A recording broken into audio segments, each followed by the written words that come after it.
The following was recorded in front of a live studio audience at the Studio 21 Podcast Café. Welcome to this episode of Pit Life BBQ. Gather around the pit with your hosts, Johnny Maggs and Greg the Barbecue Broker DiGiorgio. Let's talk barbecue. What's up, everybody? Coming to you live from the Studio 21 Podcast Café in Salem, New Hampshire.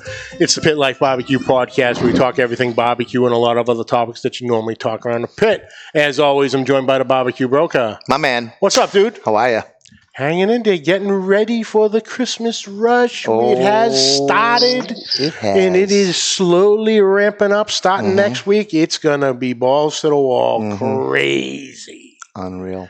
You're looking into 14-hour days. a disaster. Easily. Yep. 6 days a week, 14 hours. Oh, yeah. Hey, guys, I'll see you on Christmas Day.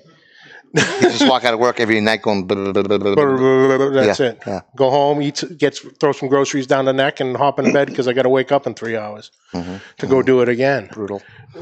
Not looking forward to that. Well, I'm not, but I'm sure you're not either. No. So today is a good episode, but today's episode is brought to you by... Uncle Steve's Shake. Uncle Steve's Shake. Yo.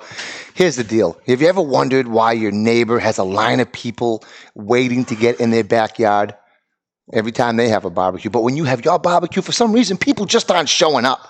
Simple answer to that question is that your neighbor's using Uncle Steve's Shake, and for some reason, you're just not. So what that means is you better get you some right now. Look, Uncle Steve's Shake is handmade, uses the finest ingredients, comes in 8 amazing flavors, including their new competition line. If you can eat it, Uncle Steve has a shake for it. If you have any shake questions whatsoever, Uncle Steve has fantastic customer service. They'll get you through any of your shake needs. So in my opinion, it's time to take your barbecue game to that next level with Uncle Steve's Shake. Shake some on everything. Check them out at UncleSteve'sShake.com. Also brought to you by our friends at Two Guys Smoke Shop and TwoGuysCigars.com. Whether we are barbecuing or not, we always keep the smoke rolling thanks to our friends at TwoGuysCigars.com. Today we are smoking the Selected Tobacco Bandolero Atrevidos 52. Thanks to our friends at TwoGuysCigars.com. We get to smoke some of the best cigars in the world, and so can you. Just visit TwoGuysCigars.com for your perfect barbecue companion. That's the number 2, GuyCigars.com. And we are also brought to you by Manscaped. Oh, yes. The Lawnmower 3.0, the Weed Whacker.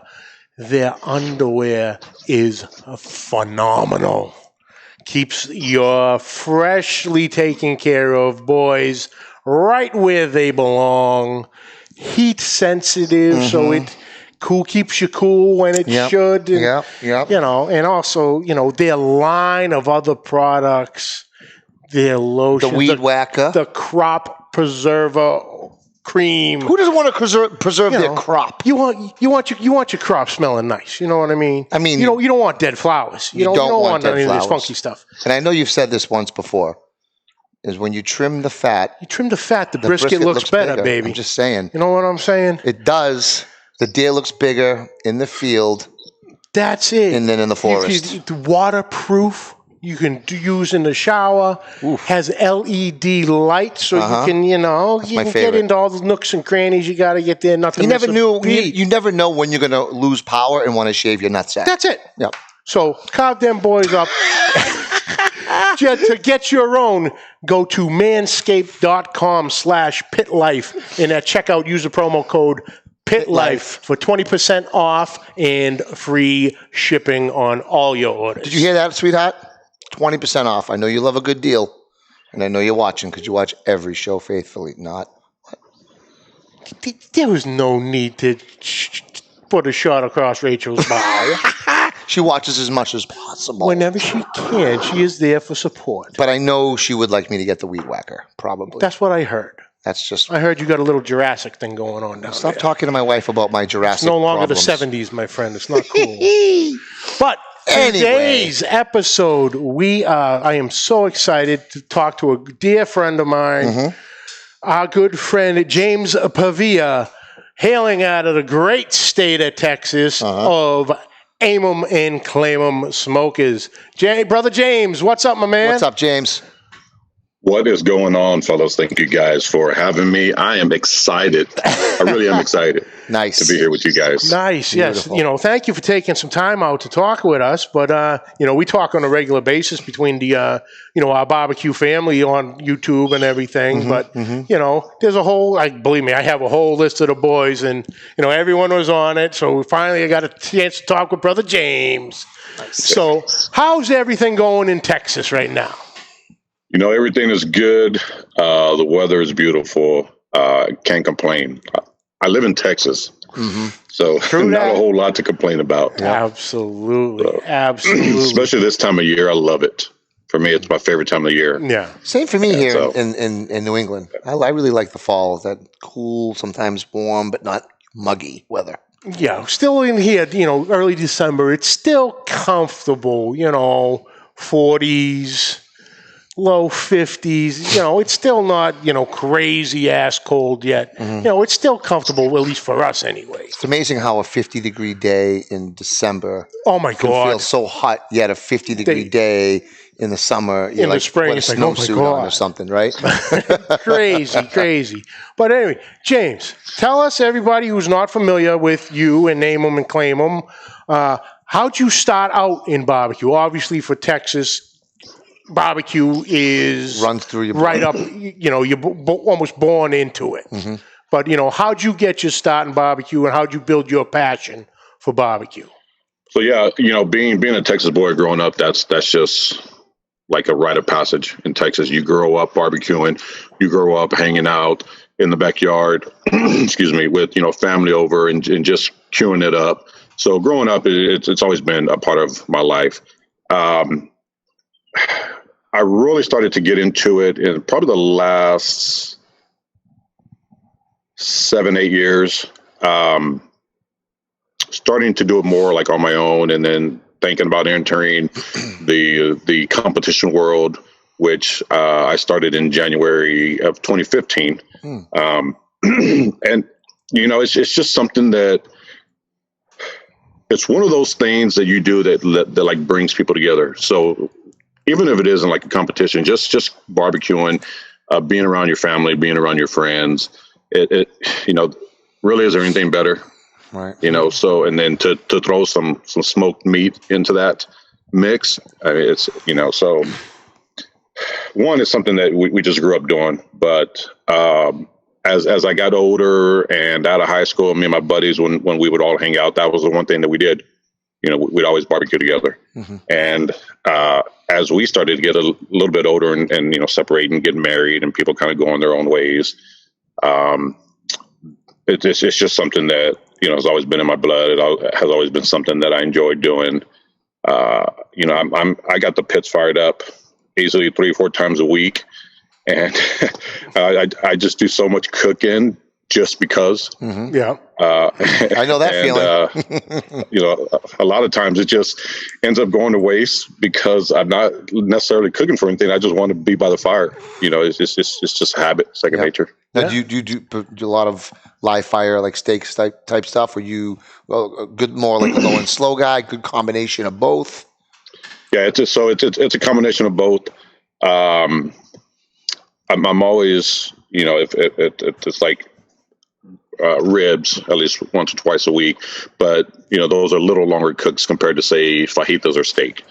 So I like to mix it up. Besides, the missus gets tired of the barbecue every day, so I've got to switch it up, right, and do different stuff. And same here. So I'll even do like veggies on the grill.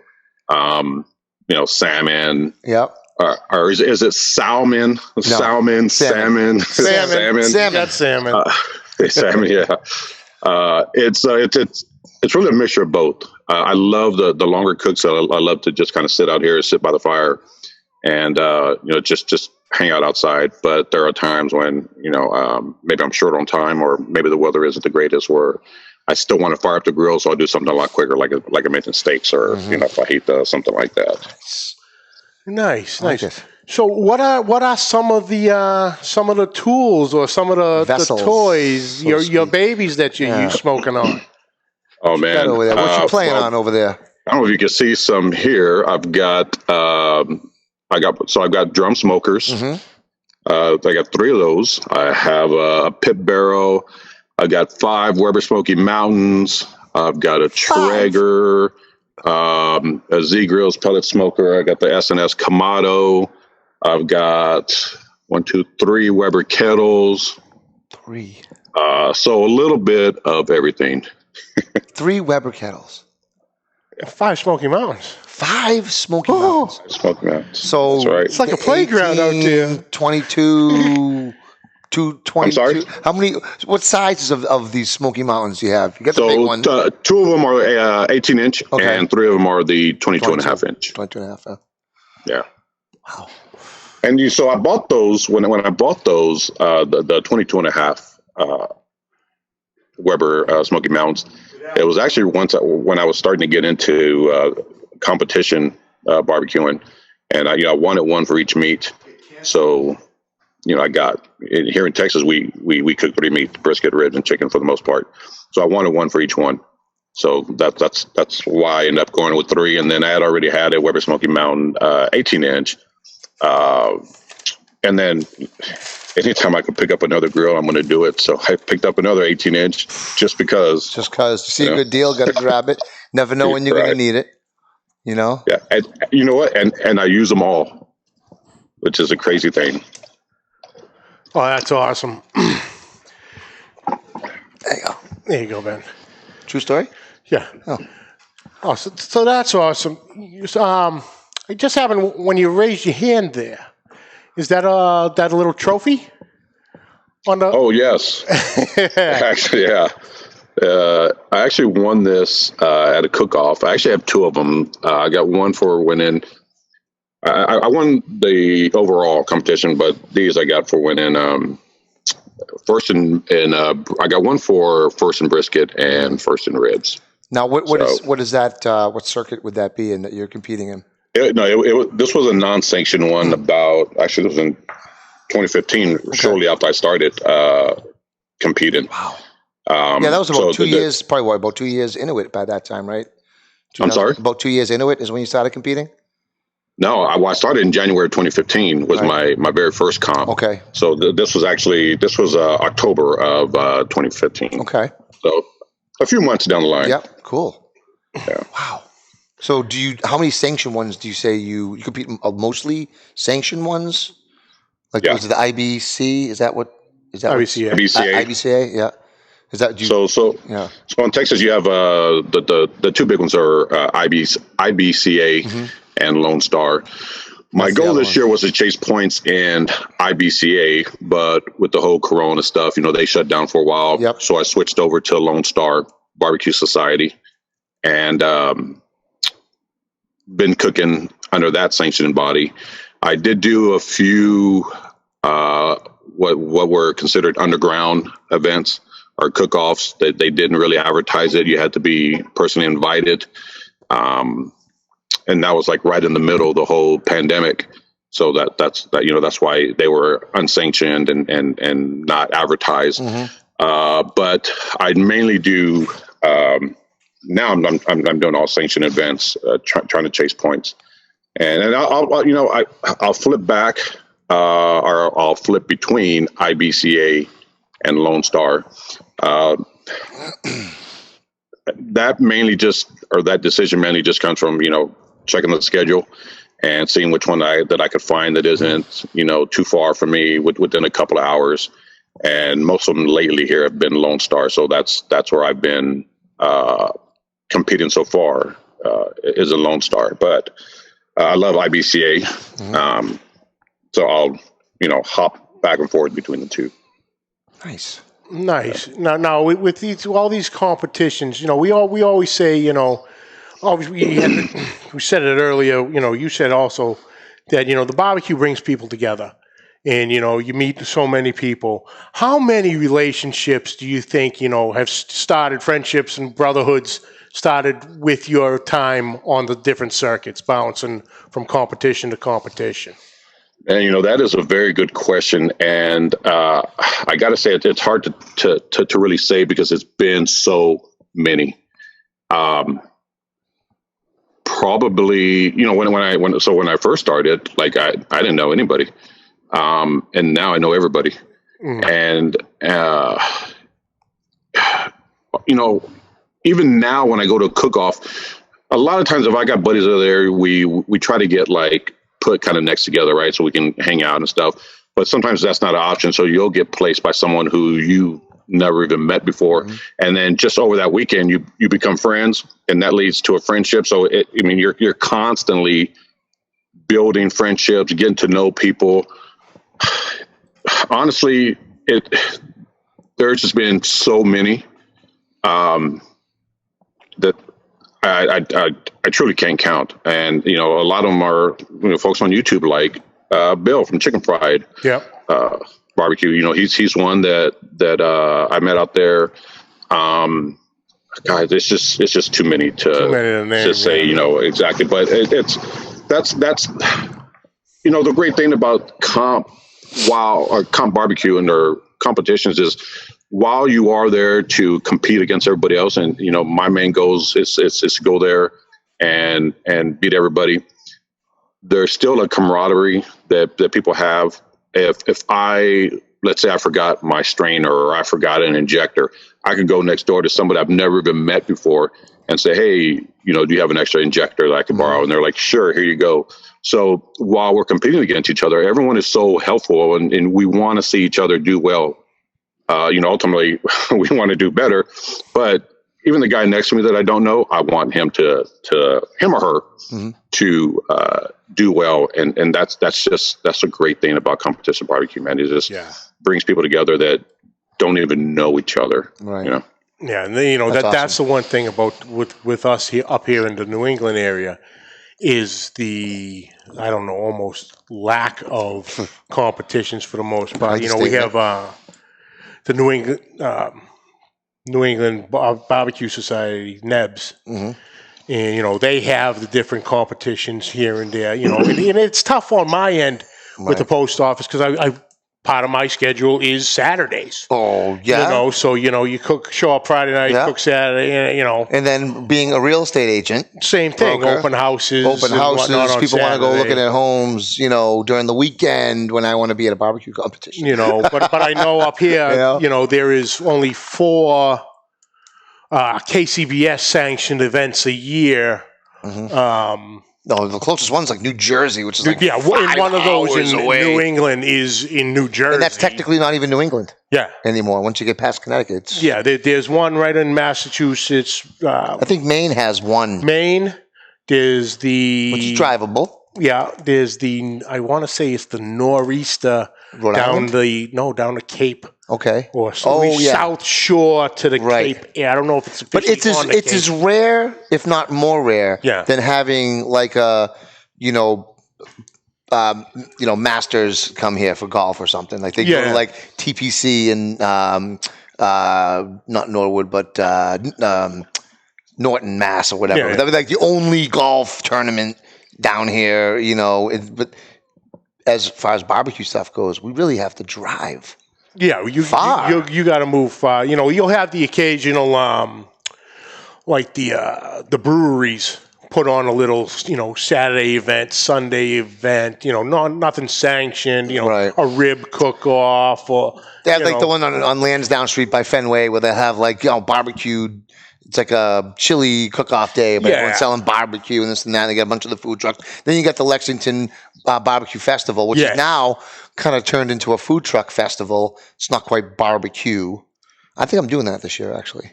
Well, that'll be fun. Want to do it with me? Yeah, we're pretty lucky that there's one going on every weekend. Yeah, that's amazing. So and it's just a matter of like throwing the dart at the board and seeing where you want to go. Really, I wonder if we could probably could host, if we wanted to, sanctioned events You can do that. Oh yeah, it would take Takes some work to get everything in place, but in a venue around here because there's New Hampshire, Massachusetts more so than New Hampshire, especially trying to during get the pandemic an event. right now. It's crazy. I always forget about that small thing called the worldwide pandemic. Yeah. Government officials. But anyway, moving on from that one before I get that deep dive. So obviously your team name is Aim 'em and Claim 'em. Mm-hmm. Where does Team Tito's fit into all of this? Team Tito's.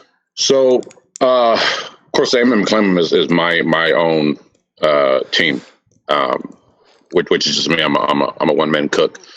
But a buddy of mine was hooked up with Tito's, and they were actually sponsoring other teams. Tito's actually sponsors teams when it comes to barbecuing, when it comes to fishing.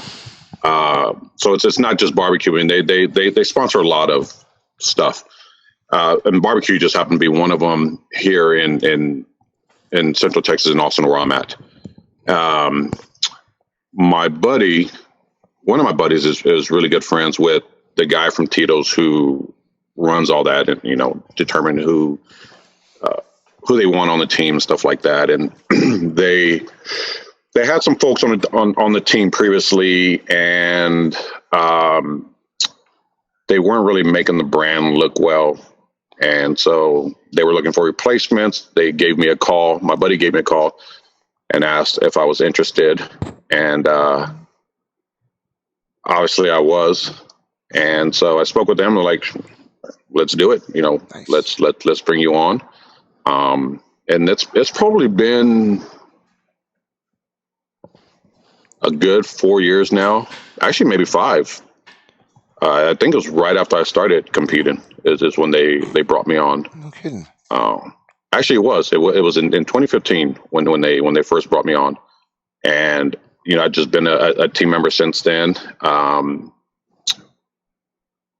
those sponsored events, part of our responsibility is when they need us for something, like they have a tailgate for the University of Texas football team. They have a tailgate section, so we have to go out there and cook. If they have an event going on, we have to come out and cook, which is quite all right with us. And a lot of the fundraisers that they do for folks when they're looking for cooks, we go out there and help with that in exchange for sponsorship. So nice. A buddy of mine got me on, and I think now there's 8 teams under the Tito's banner. That's cool.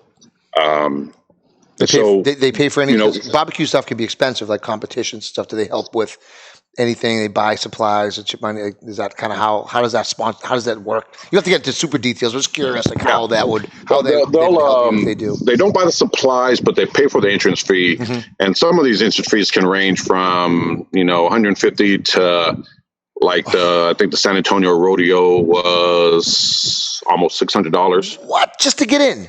Oh, yeah, just to get in. Just to get in, and then you get now. Do you bring your own meat for these comps, or is it they keep it? No, you bring your own meat. No, yeah. Okay, so you buy all your own extra meat.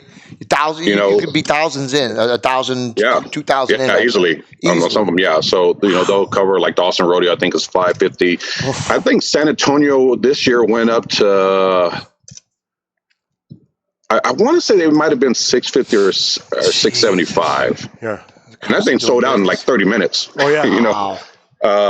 So that helps relieve a lot of the costs for us. Maybe we wouldn't do as many as we think we would. If they had them here. I know the KCBS sanctioned events here are run anywhere from I think $350 to $450 just for the entrance fees. Now then they'll have now they're kind of joining in with the SCA for the state comps. Yep. That's another $50 if you want to do that. Or they have doubles.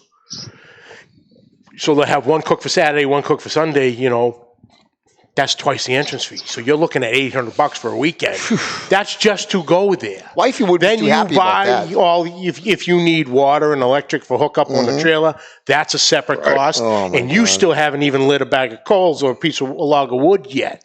Never mind. Exactly. Talk So about you got your coals, your charcoal you have to take into consideration, or your wood, your rubs, everything that you use when it comes to a lot of times it's the smaller things that add up. When I'm like making my brines, I've got to get chicken broth. I've got to get all these different ingredients, pickling spices, or just for one. Like one injection or one brine, and so it's just small stuff like that adds up. And brown then sugars, you mentioned the SCA. They have here at each cook-off. Usually they have add-ons. So they'll do like margaritas, they'll do cook's choice, they'll do steak or something like that, and that's an extra fee. So it could get at the end of the day pretty pricey. Most of the comps will average anywhere from $125 to $200. For the most part. Your bigger comps, the Austin Rodeo, San Antonio Rodeo, Houston Rodeo, that's where you're going to get into spending hundreds and hundreds of dollars just to enter. It really defines, it really puts the term cost of doing business into perspective. Oh, yeah. That is really... And, and he was just, expounding on the cost of everything adding up. You hadn't even got into the proteins yet. Oh, no kidding. You're cooking Talk about the brine. So you need your salt, your sugars, your, whatever else you're throwing in your apple juices and however else you make your brines. Yeah. That's just the brine. Yeah. You're cooking spices, a couple briskets, a couple pork butts, half dozen or more racks of ribs. God knows how many, dozen chicken thighs or quarters, whatever. So you're turning in brisket. You basically are turning in pieces of the flat, more or less, right? But like the middle piece, the middle of the flat, the juiciest part of it, as well as maybe some burn ends, or are you sometimes serving any point during a competition? So here in Texas, we don't do burn ends. We just turn in slices, and usually it's anywhere from 7 to 9 slices.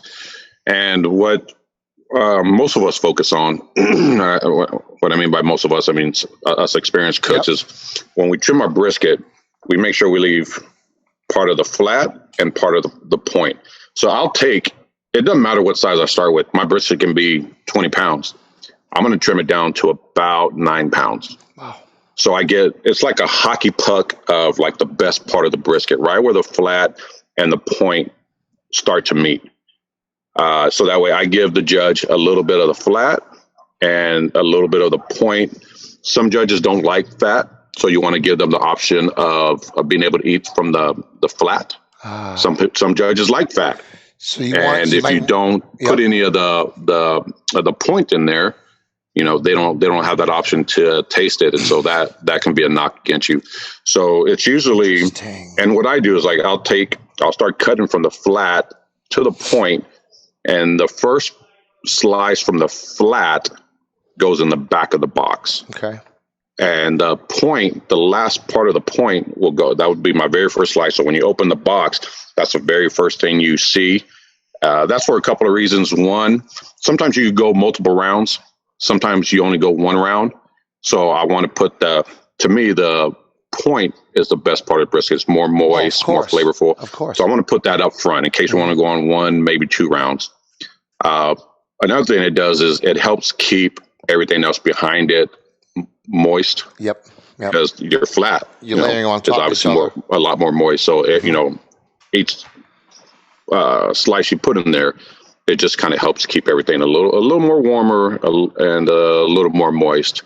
And then, if a judge wants a piece of the flat, then they could definitely just reach in the back and take that, piece. But I want to give them... You want to give them a few... What I think is the best part, which is the point. Right where that meets, and you have that thin decal with a little bit of the point going across the top. That little separation, if rendered down properly, is obviously phenomenal. So you have just a little bit of that for the first few slices, and then maybe a couple without that in the end. So that's interesting that you actually keep a little of the point on when you cook it, because that's what's really going to keep it moist. So do you also inject your brisket or your flat at all when you're doing it? So is that a pretty standard thing for comp guys to do for their briskets? Yeah, I'll inject the entire brisket. Yeah. Well, after I trim it, I'll start at the flat, work my way up to the point, and then from the point back to the flat with the grain, and then sideways go against the grain. Yeah. From the bottom to the top to the bottom. You got to keep in mind at a comp, a judge is only eating. I mean, they're taking just a small little bite. Mm-hmm. A lot of these judges, one judge can taste 10 to 18 different. Mm-hmm.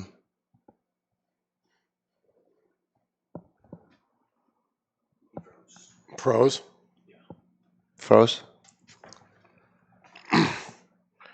Oh. I can't hear him. Because he just froze. Yep. I can see him. He's frozen, though. I wonder if he can see us. Yeah, still. The way there he is. That won't cook at home their briskets like they would in a comp. Mm-hmm. One is just too rich to eat, but again, you have to keep in mind you have to play the game. And sometimes it's you. I know people who swear about not saucing brisket, but listen, if you're gonna make your brisket stand out, you're saucing that thing. Really? And it comes if you're not saucing, you're not walking. A lot of times it's just they like a little bit of sauce on there, even on a brisket. Yeah. Even on a brisket, they like a little bit. But now keep in mind it's just a really thin coat. You're not like saucing, like really saucing it. I mean, it's really just. You want that judge to bite it and be like, man, there's I don't know quite what it is, but there's something there. Yeah. And I've seen people who would just, man, they just pour so much sauce on it that when they slice it, their sauce starts running down their slice. And I'm like, okay, that's a little too much. Yeah. Hey, to each their own, right? So how many? So you have to. So just to make sure you have the right slices, how many briskets or would you say you cook to make sure you're cooking in 2 or 3 of them at one time? Are you rolling with one? I know it's expensive, so how if you mess one up, or you just know that it's going to take 1 or maybe 2? Do you have a backup one in case something goes wrong with the other? For really any meat, ribs and anything, right? Yeah. That's actually a really good question. So when I first started out, yes, I was doing 2 briskets. I was doing a bunch of ribs and a bunch of chickens, and my thinking was, I'm cooking so much because I want to have options, right? The truth is, when you see someone doing that, it's not because they want to have options. It's because they're hoping at least one of them comes out right. So if you know how to cook, you don't have to worry about that. I cook 1 brisket, 1.5 chickens. So here we do whole chickens. We turn in two whole chicken halves. Okay. So I'll do 1.5 chickens. I buy 2 chickens. When I split them up, I'll only turn in 2, and then of course I have 1 as a taste tester. And then I'll do 2, maybe 3 racks of ribs. Ribs are also like briskets. Sometimes you only have to turn in 7. Sometimes you have to turn in 9. If I'm that's determined by how many teams are at the cook-off. More teams, more slices, more ribs. But I'll do 1 brisket, 1.5 chickens, and 2, maybe 3 ribs, and that's it. That's if you know how to cook it, then that's all you need. Plus, if you're doing, let's say, 2 briskets, and let's say you know that your best slices are coming from number 4 through 8, then you get to take 4 through 8 from 2 briskets, rather than having to take 4 through 8 from 1. If you turn it in so many slices, you could take the juiciest middle pieces from 1 brisket, and you could take the juiciest middle pieces from the other brisket. Is that allowed that you could do that? You can, but here's the thing, though. When you do that, you have to make sure that you trim both of those briskets exactly the same, and they're the exact same size. Because if you're taking slices from one and slices from the other, and they're not trimmed exactly the same, they're not the same size. When you put them in that box, you're going to see the difference in the slices. And that doesn't appear, for their appearance wise, you want them to kind of go, do you still want them to go small to big, or do you want them to be kind of all the same size? You want them to be all the same size. Here in Texas, they don't, in Lone Star and IBCA, they don't judge on appearance, luckily. Okay. So you don't really have to put a ton of focus on that. However, I'm someone who believes that you eat with your eyes. Mm-hmm. And when that judge opens up the tray and they see my chicken, or they see my ribs, or they see my brisket, I want them to think, wow, like, I can't wait to taste this. Right. Even though they don't judge on appearance, when you look at something and it looks horrible, you're automatically like, oh, I don't know. 100%. But if it looks beautiful, you're like, man, I can't wait to jump into this. So I think it gives you a little extra edge. So I always try to make sure that all my meats, while they don't judge on appearance, still look really nice for that reason. Mm-hmm. Makes sense. Nice. So unlike KCBS, where they actually judge on appearance, they score you on that. We taste, tenderness, and appearance, right? Is that what they do? Taste, tenderness, and appearance. Those three things. Well, for us, it's taste, tenderness, and aroma. Okay. Yeah. For the Texas for the KCBS that it's appearance, taste, and I believe tenderness. So with all these competitions, where the hell did you find time to start your YouTube channel? And how did you go down, the YouTube road that, obviously, which has brought you and I together, we met through there, and everybody else in our, in our group, little YouTube barbecue family. So I actually started YouTube long before I started competing. Part of the reason I started my channel is because, I love to cook, and what turned me off was when I was looking for a recipe, I would go to YouTube. I go to YouTube for everything, right? Trying to learn something you can find on YouTube. So I would go to YouTube and I'd look up whatever recipe I'm trying to cook, and there'd be a list of 8, 9, 10 ingredients. And I'm thinking, man, like, I really got to buy all that just for this one recipe. And some of these ingredients, like, I'll probably never use again. I'll probably never use again, just as one time. So I thought, man, there's got to be something out there where that shows you that you can make really good food with very minimal ingredients, keeping it really simple. And I didn't really find that. And so that's kind of why I wanted to start my channel, is to show that you can make really good food without having to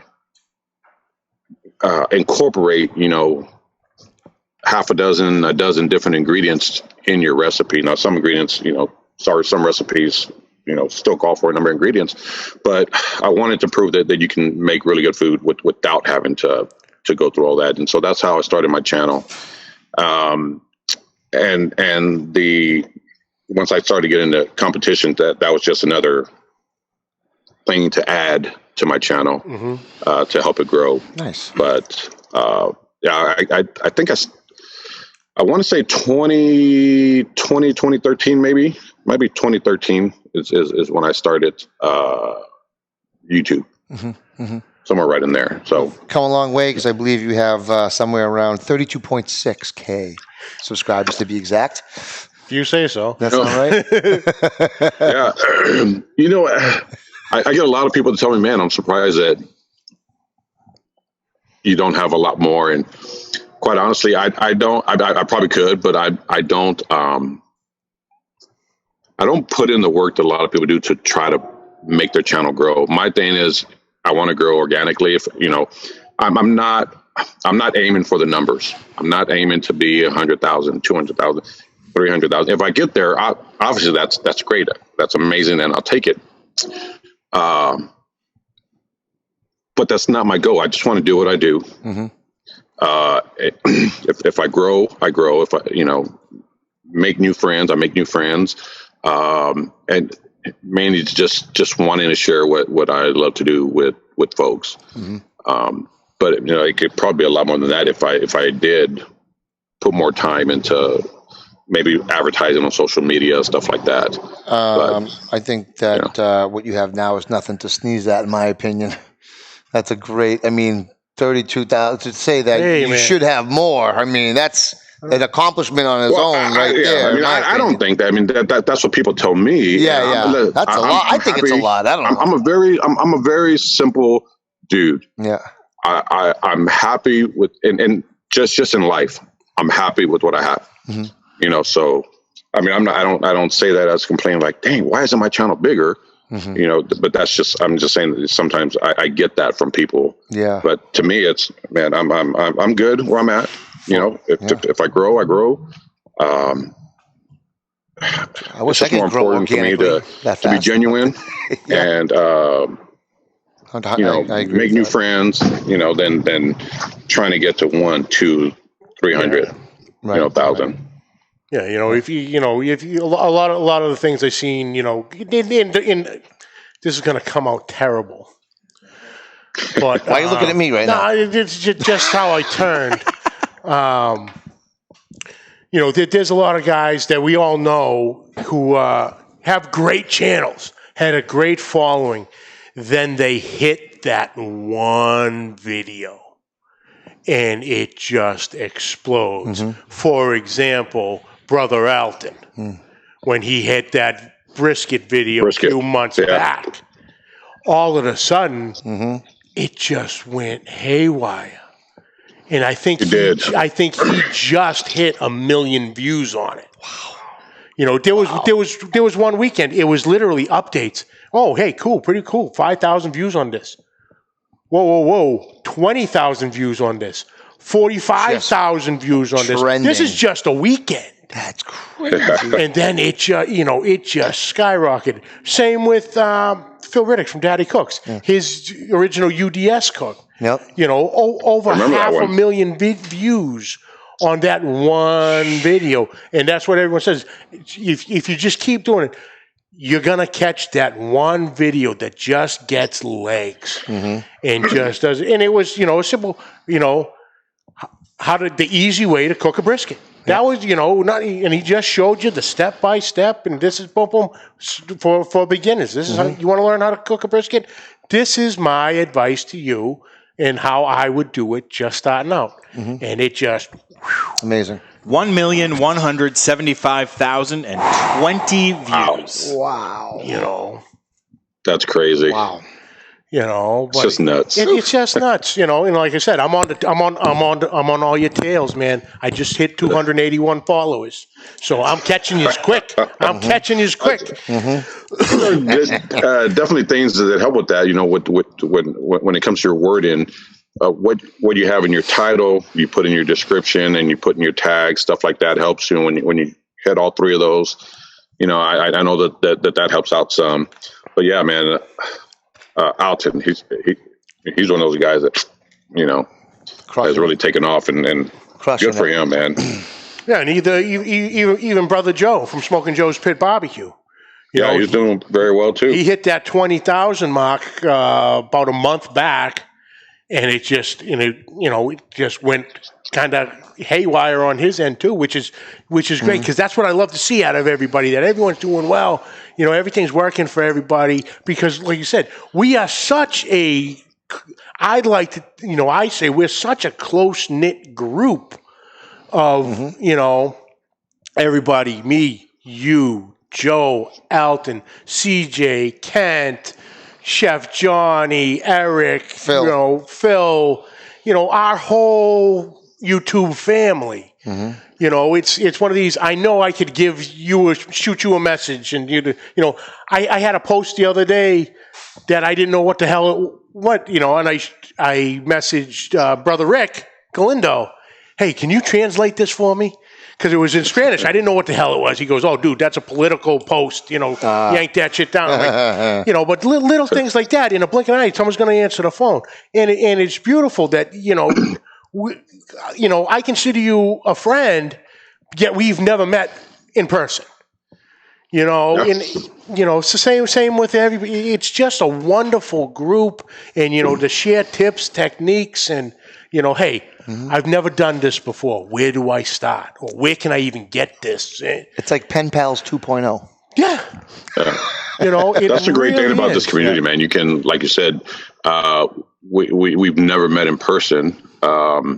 But I feel like I know you. Yeah. I feel like we've been friends for, a long time, and same thing for a lot of other guys. And that's just one of the things I love about the whole YouTube thing is that it brings people together who can't be together. Right. Yeah. And so it's just an awesome thing, man. It's been a fun run, if you will. I'm enjoying it. Awesome, dude. Oh, for sure. And Good stuff. What the hell was the other one? It was even a few months back, Chef Johnny from Texas Style Barbecue and Cuisine, he had put out a chicken enchilada video. And I'm like, oh, and I saw that, happened to be sitting there drinking coffee one Sunday morning. And watching, I'm like, oh, man, I haven't had enchiladas since, before my mother passed. I go, oh, that's easy enough. I've never actually made them. So I'm like, looking at the video, and I'm like, oh, let me try a homemade enchilada recipe. I didn't know if the kids would like, because he made the green enchiladas, because the green is typical with chicken. And so I was doing chicken and beef. I'm like, let me find an enchilada sauce, red enchilada sauce recipe. And the first one that came out was yours. And it was simple. It was like 4 ingredients. Like you're saying, just simplify. You don't need this whole array of stuff you're going to use once, or the next time you're going to use it is the next time you make that particular dish. Right. And it was absolutely an incredible enchilada sauce. I'll tell you what, you're absolutely. Oh, froze. He'll come back. Hold on. Please come back. Wait, am I frozen? There you go. You He's just back. froze. You're back. Literally, when you go, he goes, that recipe is, and it froze right up. So say the whole thing over again. Oh, okay. Now, I don't know why I say my internet stable is. Anyway, I've never had an issue. I don't know what's going on. Am I good now, though? Yeah, you're fantastic. Okay.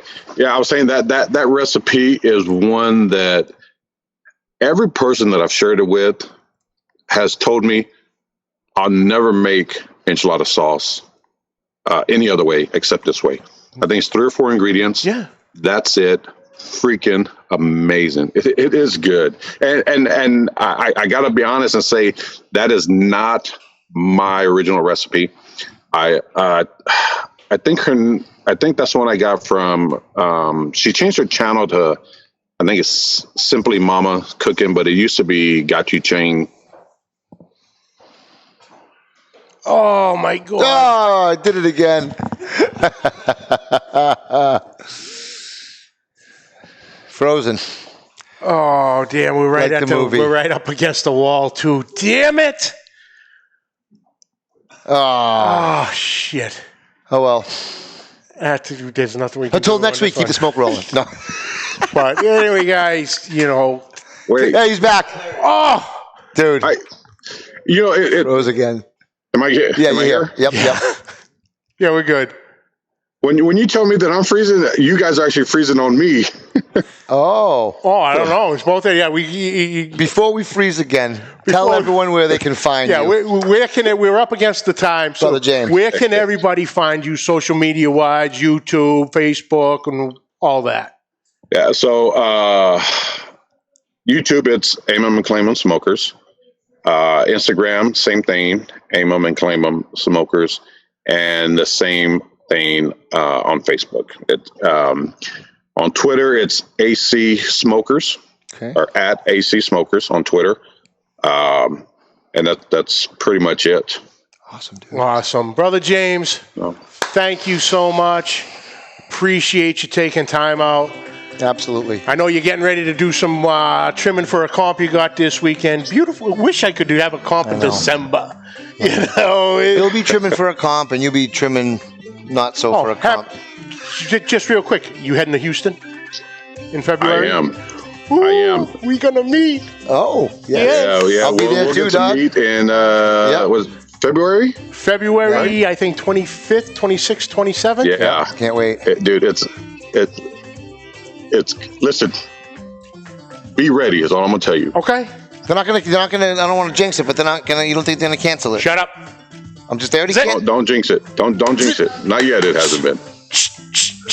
Zip it. James, Zip it. thank you so much, brother. I appreciate you coming on, brother. It was a long time coming. I truly appreciate it. We love you, so thank you so much. Love you guys. Good stuff, brother. Well, that's it for this week, folks. We'd like to thank you for joining us. Catch the audio wherever podcasts are found. Catch your video on Facebook and YouTube. On YouTube, hit that subscribe button and notification bell. You'll have all our episodes right there at your fingertips.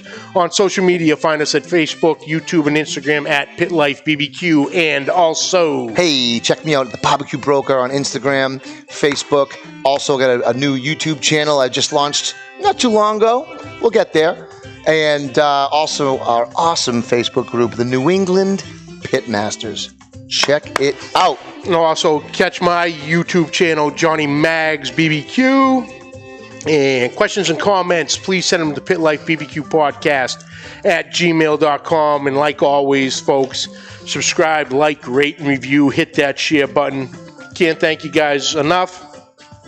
We got a couple fun episodes coming up. Oh, we do. We got next week. We have our little stroll down memory lane on Christmas presents and our, annual Christmas gift ideas for the barbecuer in your life. I have a surprise too. A few surprises I might bring in next week. Okay. For you. And then after that, we got the week of Christmas episode, which is just going to be a shit show. Good old fun. Let's have a good old time. It was last year. I know that. That's it, baby. I watched that episode. Yeah. Oh, the eggnog chug. That was that one. Don't you dare. I'm not chugging eggnog. Okay. Just so you know. I despise eggnog. All I know is you had me do a hot brisket a couple weeks back, and I'm still feeling the shakes on that one. I'd rather eat another brisket sandwich than chug eggnog. I'm just saying. Careful what you wish for, baby. Well, folks, on that note, till next week, Keep the smoke rolling. The views and opinions expressed by the hosts, guests, or callers of this program do not necessarily reflect the opinions of the Studio 21 Podcast Café, the United Podcast Network, its partners, or affiliates.